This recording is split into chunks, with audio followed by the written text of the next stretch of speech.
A lot of us are probably excited about our word for 2017 and the God tales to follow. And that's what you should be, excited, just as we are excited for you and for ourselves about what we know God is going to do for us. However, I must say, for these God tales that we've been talking about to actually happen, we need trust. See, trust is this abstract thing that's kind of hard to explain. See, trust is a verb in most cases, and it has to be practiced. It has to be done. It's an action word.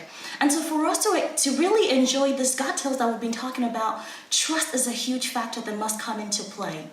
Now, you might be wondering, what is trust all about? I've got to tell you though, nobody can get to the level of trust that I'm talking about unless they have intimacy with God. Trust is a fruit of intimacy with God. You know what? It's also a two-way thing. Remember when I told you that story about myself and my son, when I told him to trust me?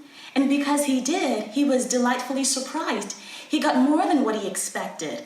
See, I kept my end of the bargain, and all he needed to do was trust. But he was able to trust me because we have a long-standing relationship of intimacy.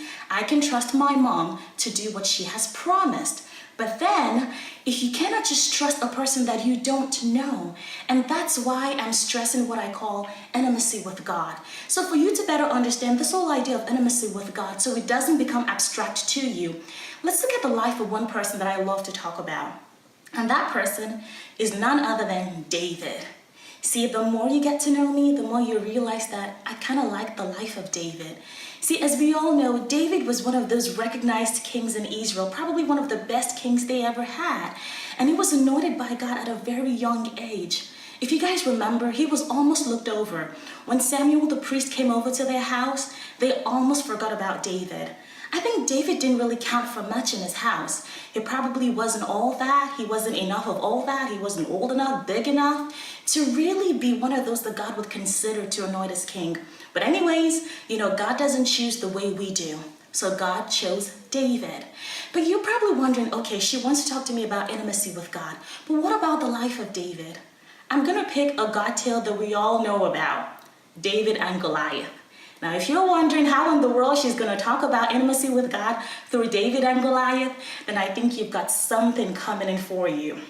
So when I think about David, right, I want you to remember one thing. Do me a favor and remember Daniel 11:32. Now, that's a verse that some of us know, but for those of us who don't know it, it just says, the latter part of that verse says, those that know their God, they will be strong and they will do exploits. Remember, those that know their God. Now, David knew his God.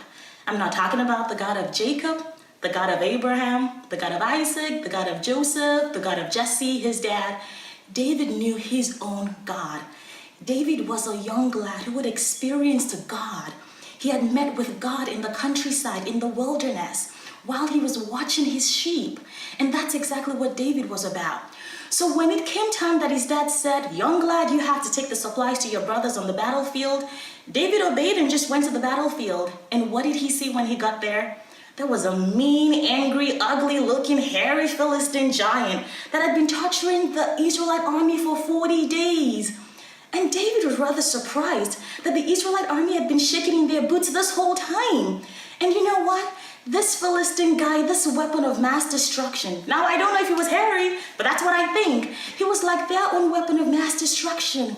He had been, torturing them and asking them to send forth a guy that he would trample on. And the worst part of it was, if he defeated the guy, Israel would end up being slaves to the Philistine.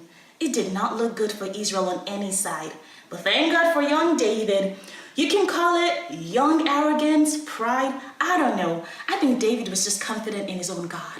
You see, every other person of that time knew about God. They had heard about God. They had enjoyed all those tales by moonlight we all grew up on, all those gut tales of all the wonderful things God had done for them.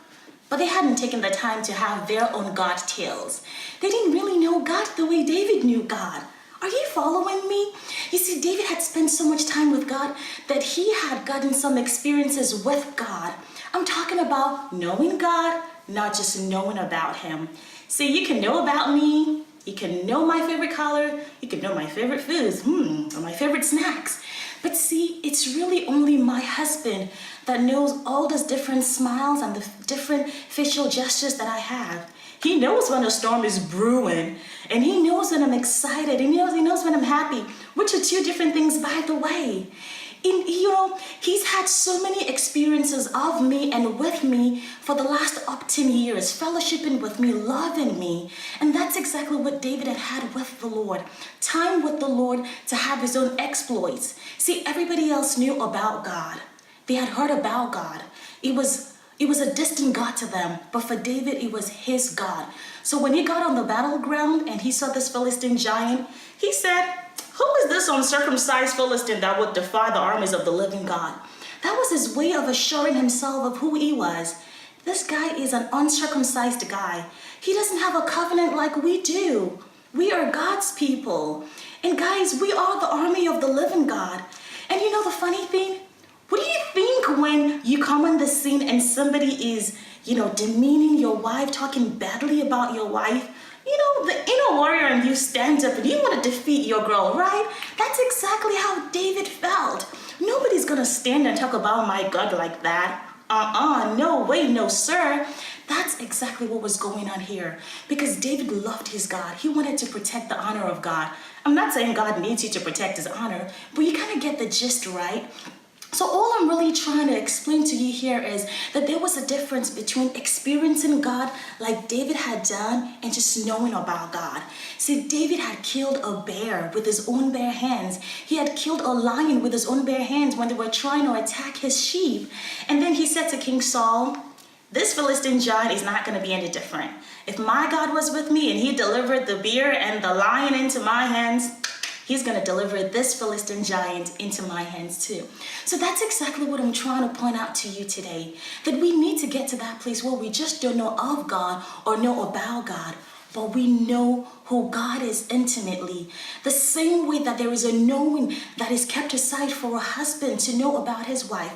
The same kind of knowing the Bible talks about in Genesis when he says, Adam knew his wife Eve and she conceived.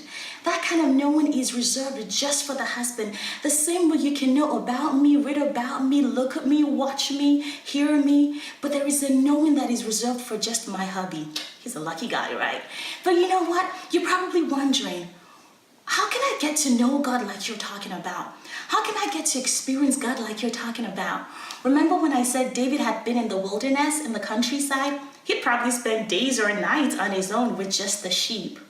Well, knowing God happens in the backside, when it's just you and him, in the cool of the morning, at the late night hour, it's just you and God.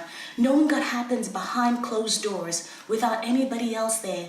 That's what David had experienced. Those times in the wilderness with his sheep, probably just playing songs of worship to God, telling God how much he loved him, kissing the face of God with his worship. David loved writing some love songs to the Lord.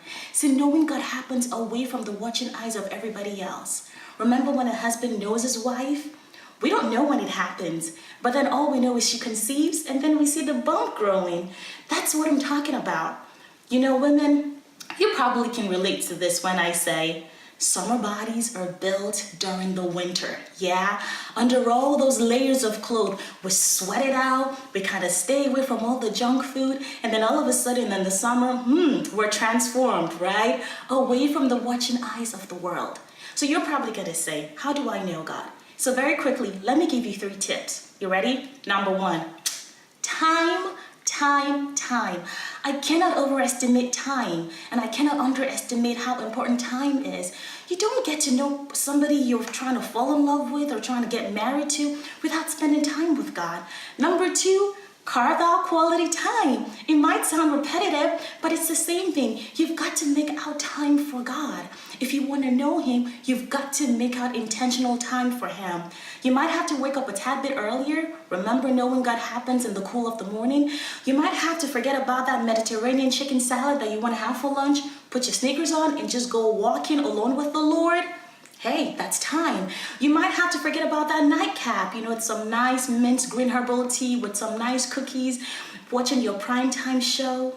Well, let your nightcap be time with God. It's got to be intentional and it's got to be sacrificial. So you've got to give up something. Last of all, I cannot overestimate, this is the most important one. You've got to be desperate. If we're not desperate, nothing's going to change. You've got to be desperate for God. David said, as the deer pants for the water brooks, so my soul longs after you. That's what David said.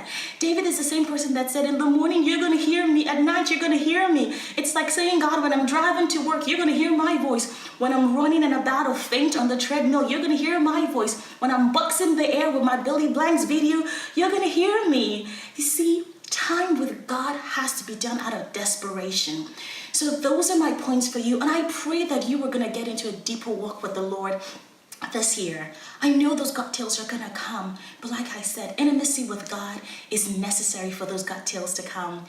Once again, from the Marriage Bite crew, we'll love you. We're looking forward to your gut tails. And most of all, we're looking forward to those encounters and intimacy with God. God bless you.